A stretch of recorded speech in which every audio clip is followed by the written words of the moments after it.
Então, nessa ação penal 505, 49, 32, 38, depoimento do Dr. José Eduardo Martins Cardoso. Dr. Cardoso, o doutor foi arrolado como testemunha nesse processo. O doutor é advogado, conhece as regras.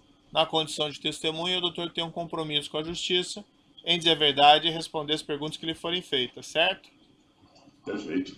Eu vou advertir Vossa Excelência apenas porque assim determina o Código de Processo Penal, que se o doutor faltar com a verdade, fica sujeito a um processo criminal, certo? Tenho ciência absoluta disso, doutor.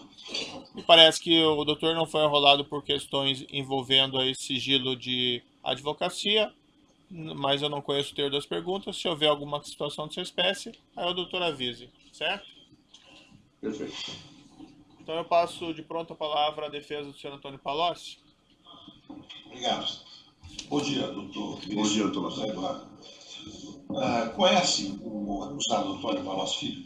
Conheço o Antônio Palocci há muitos anos. Acredito, eu entrei no Partido dos Trabalhadores no início, na sua fundação. E eu acredito que desde os primeiros dias, não sei precisar exatamente a partir de quando, eu conheci o ex-ministro Antônio Palocci. Estamos falando dos anos 80? Anos 80. Eu não saberia dizer exatamente em que situação eu conheci, já faz muitos anos. Mas eu conheci desde aquele período. Especificamente sobre as atividades do ex-ministro Antônio Palocci nas campanhas eleitorais, para objetivarmos aqui a audiência, o senhor fez parte de um coletivo, digamos assim, uma comissão, um conjunto de membros do partido, responsável pela campanha, por quais campanhas presidenciais? Na verdade, eu participei ativamente de uma única campanha presidencial, que foi a campanha de 2010, posto que em 2014 eu exerci a função de ministro da Justiça e não tive nenhum tipo de função executiva diretamente na campanha da ex-presidenta Dilma Rousseff. Falemos, pois, da campanha de 2010. 2010. Qual era a sua atribuição nessa campanha e qual era a atribuição do ex-ministro Antônio Palocci? Eu iniciei a participar dessa campanha decorrente de que eu era, à época, secretário-geral nacional do Partido dos Trabalhadores.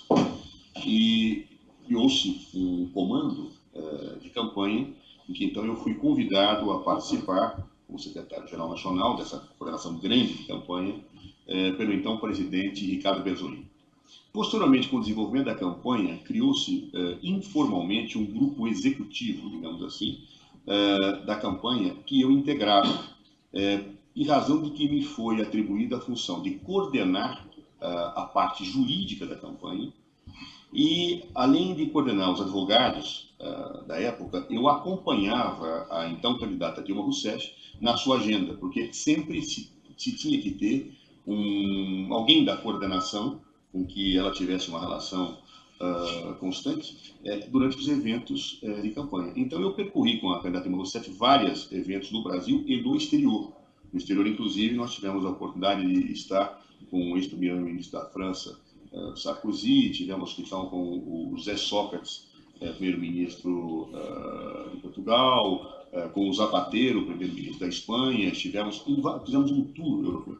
E eu acompanhei a presidente Rousseff em tudo isso. Então, a minha função era, sintetizando, coordenar os advogados da área jurídica e acompanhar a candidata em eventuais eventos. E, posteriormente, ainda por força do grande embate jurídico que existiu em 2010, eu assumi também um pouco informalmente o papel de porta-voz, digamos assim, junto à imprensa, das situações que estavam colocadas naquela dinâmica eleitoral.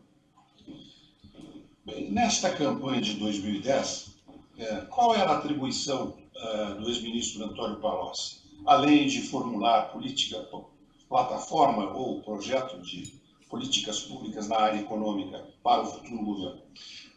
Na verdade, o ex-ministro Palocci, ele tinha uma atuação muito próxima da área da agenda, eu diria, exercendo um papel quase que de um coordenador geral de atividades. Ou seja, ele era uma pessoa que tinha uma experiência governamental muito grande, havia sido ministro da Fazenda, era uma pessoa que tinha uma vivência política, coordenou a elaboração do, se não me falha a memória, do próprio plano de governo do presidente Lula.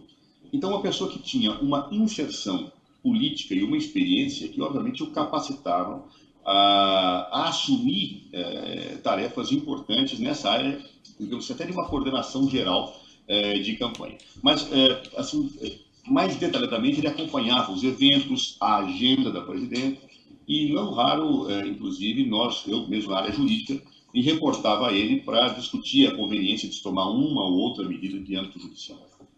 Política econômica, ele era formulador? Era formulador, ou seja, sempre foi, havia sido ministro da Fazenda e ele foi, sem sombra de dúvida, o grande responsável pela formulação da política econômica na proposta eleitoral.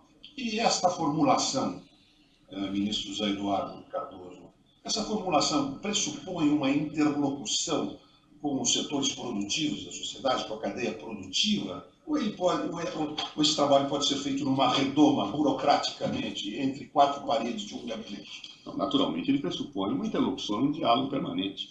Quando você faz uma proposta eleitoral, além da dimensão assim, teórica que você tem em relação às propostas, você tem que medir o pulso dos diversos setores econômicos que estão envolvidos.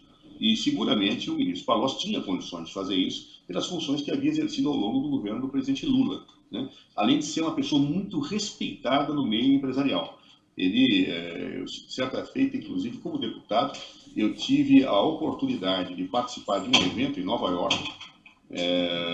Eu estava lá, numa outra atividade em conjunto com deputados, e fomos convidados a participar de um evento no Waldorf Astoria, em que o ex-ministro Palocci foi homenageado como o homem do ano, se não me falha a memória, naquele período, pelos sucessos que ele havia tido no desenvolvimento da economia brasileira. Então, sempre foi uma pessoa muito respeitada no meio empresarial, e isso lhe dava a possibilidade de uma formulação teórica e também de manter relações permanentes com os setores empresariais para medir, inclusive, o pulso daquelas propostas econômicas que seriam levadas ao debate eleitoral. E desses diálogos que resultavam, digamos assim, os caminhos, as perspectivas da formulação do programa econômico? Sem dúvida. E quem era o tesoureiro da campanha? Era o ministro Palocci? Não, era o José De Filippi, que era investido das funções de tesouraria. As funções de tesouraria pressupõem a interface com os potenciais doadores de recursos para a campanha? O senhor pergunta do tesoureiro? Do tesoureiro. Sem dúvida. Aliás, é o tesoureiro quem ele tem, vamos dizer assim, de experiência de campanhas eleitorais, seja a presidencial, seja outras que eu participei ao longo da minha vida, não foram presidenciais, mas participei das minhas próprias campanhas e outras. O tesoureiro ele tem uma atuação ativa, ou seja, ele vai atrás de recursos, ele busca recursos, como também ele tem uma postura, digamos, reativa, ou seja, as pessoas que querem doar ou procuram, e ele operacionaliza essas doações. Ministro Eduardo, eu não sei se Vossa Excelência poderia nos elucidar esse aspecto, que eu acho crucial para o desvio desta causa. O problema é esta questão das doações, das campanhas eleitorais. Quer dizer, isto é uma coisa que começou a partir de que ano? Vem desde onde? Vossa Excelência teria? Eu tenho a oportunidade de falar sobre isso, eu já escrevi sobre isso. Eu fui vereador de São Paulo, em larga medida, minha trajetória de vida pública se deveu a uma questão de vinculação ao embate contra a corrupção. Eu tenho, inclusive, um livrinho chamado A Máfia das Propinas, que eu fiz à época, em que presidi uma CPI em São Paulo como vereador, em que eu faço algumas reflexões sobre essa questão da corrupção. Eu não tenho a menor dúvida de que o sistema brasileiro político ele é anacrônico, atrasado, ultrapassado e gera grandes confusões. Por que isso? Porque da forma como se faz as doações eleitorais, criou-se uma cultura histórica no Brasil da Caixa 2, que eu condeno, tá certo? Ela é, a meu juízo, incorreta, ela é ilegal, mas isso cria dupla situação. Às vezes, na Caixa 2, você tem uma situação em que são drenados para ela recursos oriundos da corrupção, e às vezes não, onde o próprio candidato, às vezes, não tem ciência da origem. Por exemplo, se um empresário chega para um candidato e diz quero doar para a sua campanha, e isso acontece, quer dizer, como eu disse há pouco, os tesoureiros não atuam apenas de forma reativa, de forma ativa indo atrás de recursos, mas às vezes os empresários procuram para doar, você avalia, por exemplo, quando é cauteloso, e assim deve ser feito. Eu, por exemplo, nas minhas campanhas, sempre fiz, por que o senhor quer doar para mim? Tá certo? Qual a sua intenção? Etc. Ou, às vezes, já sei quem é a pessoa e seria natural uma doação. Essa pessoa me faz uma doação e eu verifico formalmente se ela tem potencialidade ou condições jurídicas de fazer a doação e aceito. Ora, se este dinheiro que ele me doa é fruto de uma situação lesiva ao erário, fruto da corrupção, eu, candidato, não sei. Posso ter caído no erro da Caixa 2? Posso. Posso ter incorrido nesse equívoco? Lamentável. Porém, muitas vezes o candidato pode não saber a origem. Mas o sistema eleitoral brasileiro, ele propicia situações de grande confusão e de envolvimento indevido, a meu juízo, e que hoje estão muito claros em todos os debates. Ou seja, a meu ver, para que eu tenha uma situação objetiva de alguma pessoa, ela tendo a drenagem para a sua campanha de recursos eleitorais e para que possa estar envolvido na corrupção ou até num processo de lavagem de dinheiro, é indispensável que se demonstre que essa pessoa sabia que tinha participado em alguma contraprestação ou que tinha ciência ou má-fé, uma ação dolosa para a configuração de outros delitos. Caso contrário, ele terá que ser responsabilizado pela Caixa 2, que, infelizmente, a meu ver, é uma prática perversa decorrente da tradição política brasileira. Secular? Olha, eu não sei quando começou a Caixa 2 no Brasil, mas a corrupção começou quando o Pedro Álvares Cabral aqui chegou. Inclusive, consta que Pero Vaz de Caminha, na sua carta, pediu um emprego para El Rei no Brasil. Então, ou seja, é uma dimensão estrutural, histórica e cultural. Não é recente, infelizmente. E com referência a essas doações, é certo ou não é certo que alguns doadores, sobretudo pessoas jurídicas, procuram os candidatos e propõem doações via partido? Por quê, se é que isso acontece? Por que eles preferem doar via partido? Olha, devem existir muitas razões para isso. Algumas delas, inclusive, para que você não tenha um mal-estar entre candidatos. Veja, o doador ele tem a intenção de doar para A, B, C ou D. Por razões, sabe lá Deus, quais sejam. Muitas vezes até afinamento ideológico político, ou então não, ou uma pessoa que atua no setor, na área que ele vai e que ele quer mostrar sua boa vontade, estabelecer um espaço, não sei. Cada doador tem a razão, tem o seu móvel, digamos assim, na intenção psicológica da coisa. Agora, se eu dou para um candidato e não dou para outro, ou quanto eu dou para um e quanto eu dou para outro, isso gera uma situação de desconforto para o doador. Então, muitas vezes, o doador prefere doar para o partido, para evitar a publicidade em relação a quem ele doou, muitas vezes, para que, inclusive, não gere disputas no meio político e que adversários dizem você doou para fulano e não doou para aquele, ou doou mais para um e não doou para outro. É uma das razões que julgo podem ser possíveis. Mas a partir do pressuposto de que toda doação levada a efeito dentro dos parâmetros legais da legislação eleitoral em vigor, são devidamente registrados, inclusive, são públicos nos tribunais regionais eleitorais, isto também se aplica ao que estimula, o que motiva a prática do Caixa 2? É uma espécie de anonimato que se esconde atrás do... Eu, pessoalmente, sou favorável à transparência de tudo. Tá certo? Eu sou uma das pessoas que acha que quanto... Aliás, para ser sincero, eu sou favorável ao financiamento público de campanha. Sempre defendi isso na minha vida, porque eu acho que o financiamento privado gera corrupção, gera confusão, gera Caixa 2, leva desigualdade entre candidatos, a uma quebra da isonomia. Aí muitas vezes se diz, mas vai tirar dinheiro público para custear a campanha eleitoral, isso não é eticamente reprovável? Não, democracia tem custo. Se eu quero um sistema democrático, há que se criar mecanismos para se arcar com esse custo. Às vezes, uma ditadura pode ser vista como economicamente melhor, porque não precisa de parlamentares, porque não precisa remunerar outras estruturas.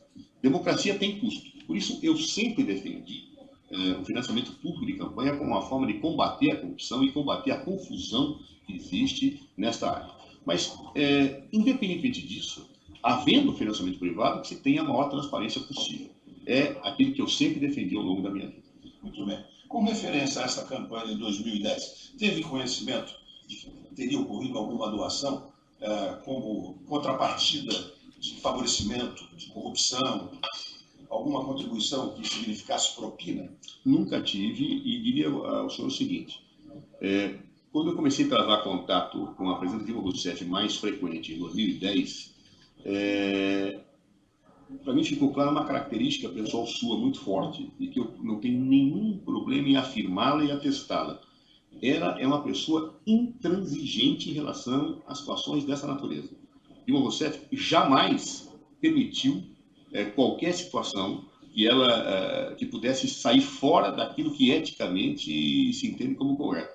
A tal ponto, não poucas vezes, eu como ministro fui chamado para verificar se havia uma situação indevida, incorreta, inapropriada. Isso é conhecido de todos no meio político, inclusive no meio empresarial. E até diria ao doutor Batoque o seguinte: essa postura da presidenta Dilma Rousseff, eu acredito que em certo momento lhe trouxe mais problemas e mais adversários do que efetivamente lhe trouxe o reconhecimento das suas virtudes. Inclusive no próprio processo de impeachment, que foi então desencadeado pelo presidente Eduardo Cunha, eu vejo na intransigência de Dilma Rousseff em relação a questões dessa natureza um dos fatores que determinou no futuro a sua própria queda.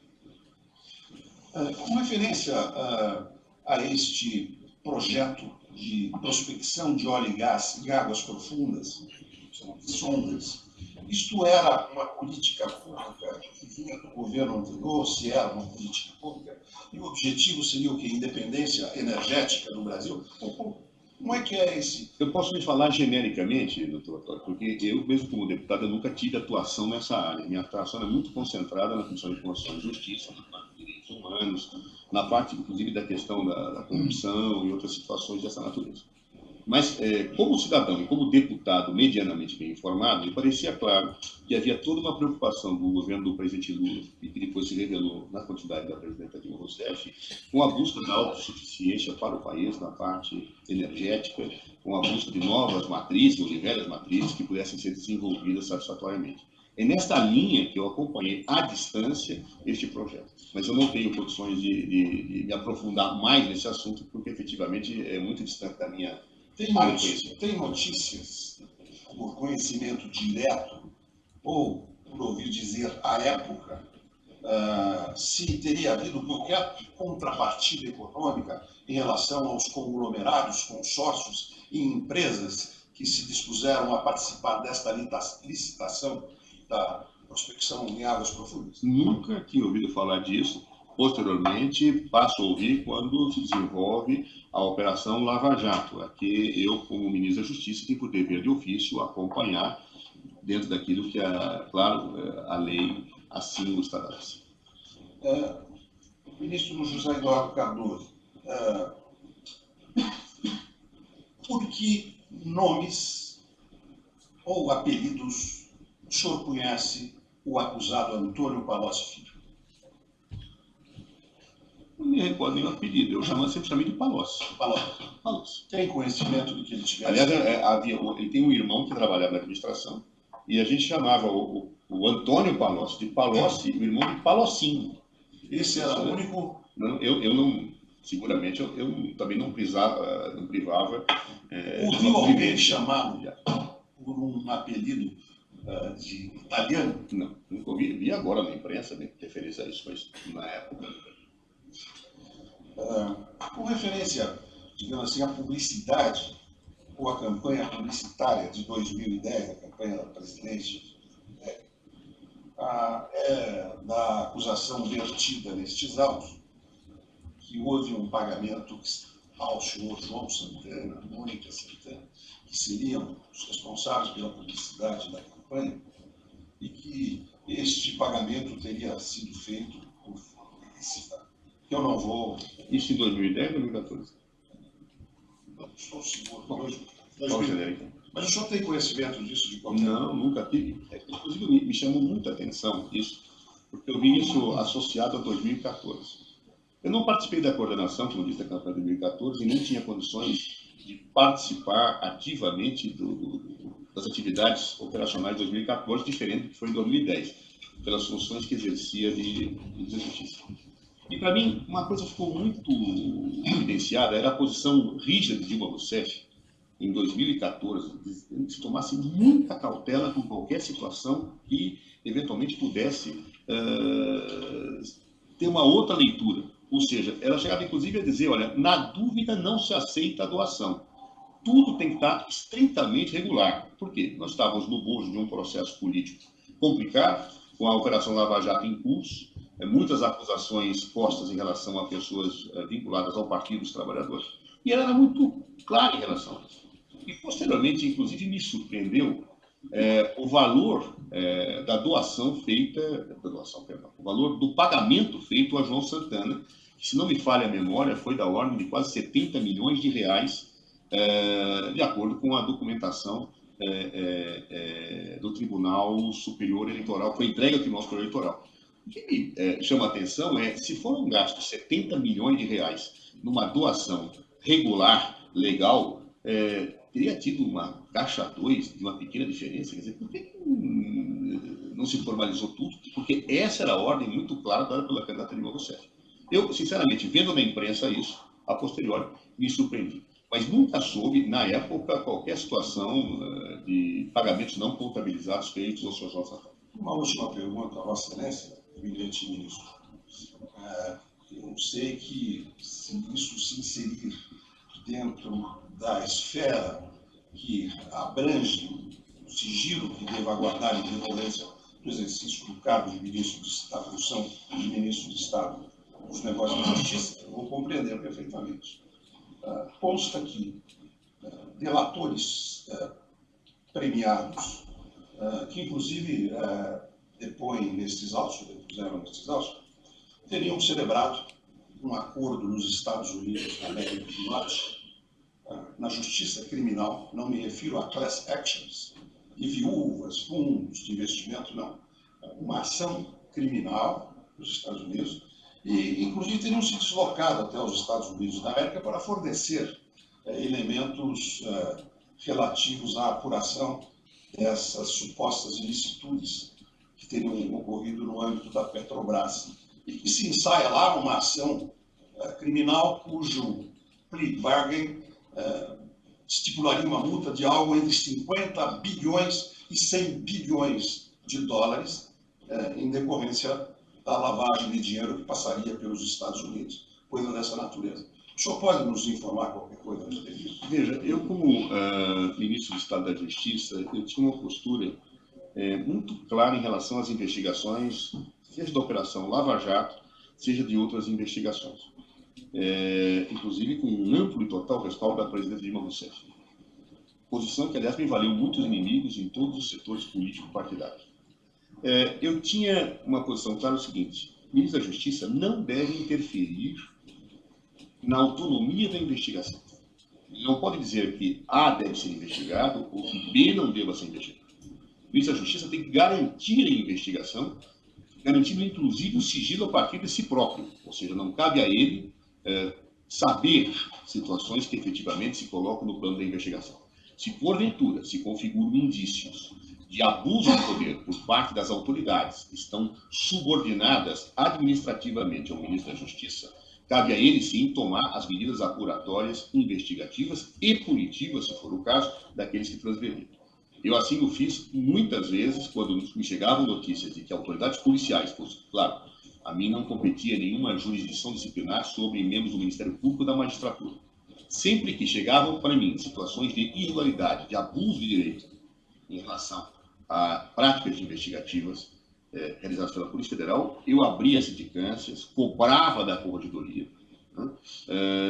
E ao final, evidentemente, uma vez, e até às vezes abria inquéritos policiais, e ao final tomava medida de direito. Fora isso, eu não me imiscuía, não tentava saber, não me aprofundava, porque acho que isso não é um papel do ministro da Justiça. E, repito, isso me valeu grandes dores de cabeça, porque alguns segmentos que davam sustentação ao governo diziam que eu não controlava a Polícia Federal, enquanto que outros segmentos que eram na oposição, quando eram investigados, diziam que eu instrumentalizava a Polícia Federal. Inclusive uma crítica que era esquizofrênica. Ou eu não controlava, ou eu controlava e instrumentalizava. Na verdade, não era nem uma coisa nem outra. Era a autonomia investigativa que nós assegurávamos. Logo, neste caso específico, as informações presença de que situações dessa natureza tivessem ocorrido. Como ministro da Justiça, eu não fui informado, não procurei me informar e, sinceramente, não posso lhe dizer absolutamente nada a respeito por absoluto desconhecimento no exercício da minha função. Eu agradeço, Vossa Excelência, e não tenho mais perguntas. Obrigado. Outros defensores têm indagações? Sem perguntas. Sem perguntas. Ministério Público Sem tem indagação? perguntas. O assento de acusação tem indagação? Um esclarecimento do juiz apenas aqui, doutor Cardoso. Teve um caso já julgado nessa chamada Operação Lava Jato, em que foi provado que, inclusive por confissão dos envolvidos, que o grupo Keppel-FELS teria pago propina em contrato da Petrobras, remunerando o senhor João Santana e a senhora Mônica Santana por serviços eleitorais prestados na campanha de 2010. O doutor não teve conhecimento desses fatos na época? Nunca. A meu ver, inclusive, nem sabia até hoje que havia alguma situação dessa natureza em 2010. Eu tinha visto pela imprensa as situações relativas a 2014. E essas, inclusive, me espantaram pelo valor, como eu disse há pouco, Excelência, daquilo que foi pago a João Santana na ordem de 70 milhões. Em 2010, eu nunca tinha ouvido essa questão, nem ouvido esse comentário. Então, o doutor, enfim, o doutor não tinha uma participação ou um controle sobre essas contribuições eleitorais, mesmo na campanha de 2010, não era sua área de atuação? Não, a minha área era exclusivamente de coordenação jurídica e de acompanhamento da candidata, né? Nós coordenávamos um jurídico com muitos advogados, mas especificamente na área de arrecadação, eu não tinha nenhuma ação de dentro. Certo, só esclarecimento do juiz. Então, declaro encerrado o depoimento do Dr. José Eduardo Martins Cardoso.